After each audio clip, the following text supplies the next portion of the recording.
So we've taken a look at the gas pumps, and one of the highest numbers I've seen was $73.71. And if the gas sales tax price increases, then these numbers will too. We all know that Orlando is one of the hottest cities in Florida, and taking a look at the weather app, it is currently 87 degrees. So take a look at this map here. This is all of the data centers in Central Florida, and most of them appear to be in Orlando. But if we look a little bit west, we don't see any in Lake County. I'm standing here on East Alfred Street in Tavares, where a man was struck and killed while riding his bike on Sunday night. This accident right behind me at this construction site near the University of Central Florida highlights the growing safety concerns. Lucas says it's this hill right here that causes issues. When cars are coming up this road, they're not able to see past the hill, which creates a blind spot for the cars.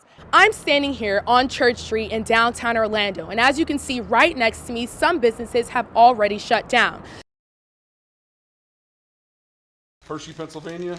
Coming your way, Barbara. Printing labels, packing shirts, and all hands on deck.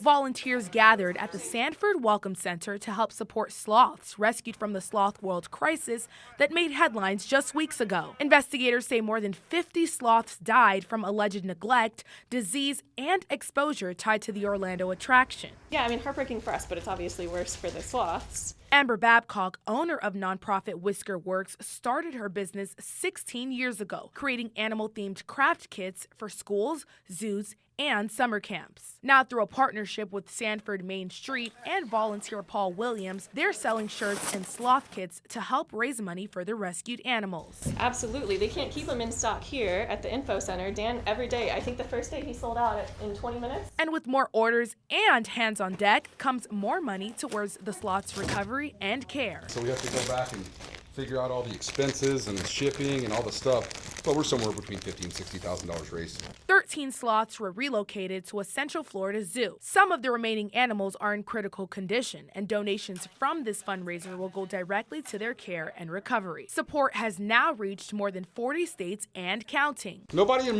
Montana wants a shirt? No, not yet. Come on. Help us with our bingo card. The shirts and craft kits are available for purchase through the Sanford Main Street website. In Sanford, Sannaya Howard, News 6. As Central Florida continues to grow, so does the enrollment at UCF. But with more students comes not one, not two, but 3 new apartments, all within a mile radius of the school. For senior Sarah Axius, she believes this growth will only lead to pedestrian inconvenience. I think it'll make it harder because with more apartments means more people, and so that's more people to look out for when you're driving, and a lot more foot traffic than we already have. And I feel like the foot traffic that we have is already a lot to maintain. The university's police department continues to enforce the speed limits around campus and advises pedestrians to be more responsible. UCF's Sergeant Alexander says one major problem while crossing is them phones. If they put them down and their heads up while they're, in close proximity to the roadways, that'll reduce that particular hazard. Sergeant Alexander reminds students to always utilize the crosswalks, make eye contact with the driver when crossing, and plan accordingly to avoid speeding through traffic. It's best if we always remember every time we look down, we're still moving forward. And if you look down for a few seconds, you can easily travel a couple hundred feet depending on how fast you are. In Orlando, Sannaya Howard, The Charge on Air. The video taken right here at Camping World Stadium captures just a moment of the Orlando Caribbean Carnival Festival that took place downtown, an annual event that celebrates the Caribbean culture, and it now has police in hot water. The officers seen in the viral video were working the event when they were approached by dancing women who climbed onto a stadium golf cart. The video later prompted an investigation by the Orlando Police Department. Gwinnett Gittins-Robert, Chief Experience Officer for Orlando Downtown, believes the department overreacted. Dancing is why we're here. In a statement shared with News 6, Orlando Police said the behavior displayed in the video does not reflect the professionalism expected of Orlando police officers. The department does not condone this type of conduct and has launched an internal investigation. The department also said the officers involved have been suspended from working off-duty events of this nature for 4 months. Gittins-Roberts says the viral clip doesn't tell the whole story. It essentially just a caricature. It made us a caricature. If it were my daughter dancing, yes, I'd be like, child, get down. And that's any parent, right? But they're having fun. Orlando police say the issue wasn't the dancing itself. It was the way the officers responded. Gittins Roberts says they were just respecting the environment they were in. They understood what the culture was like in that event.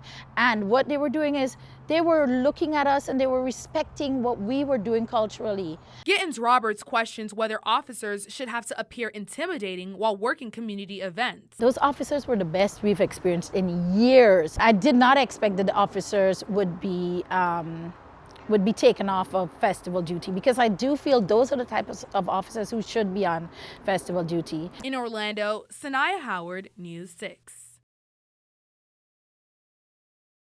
I'm Sannaya Howard. The house is owned by the pastor and her son lives there. The sheriff says the son is one of 24 people arrested by investigators. We now know the name of the woman killed in an alligator attack, 31-year-old Brittany Clark. She died on Sunday after being bitten while swimming in the Econ River in Seminole County. It's a plan that could double the amount of sports revenue Seminole County brings in each year. Today, leaders held a discussion about a huge indoor sports facility and the work to fund it. Also new at noon, the Florida Department of Health is linking a new Smyrna Beach dairy farm to a string of recent illnesses involving raw milk. With July 4th right around the corner, millions of drivers are traveling as America is celebrating 250 years. Things are especially busy at FDOT's Management Center in Sanford. Changes start for today. That's on the Federal Student Loan Program. Coming up, what you need to know about the new tiered system.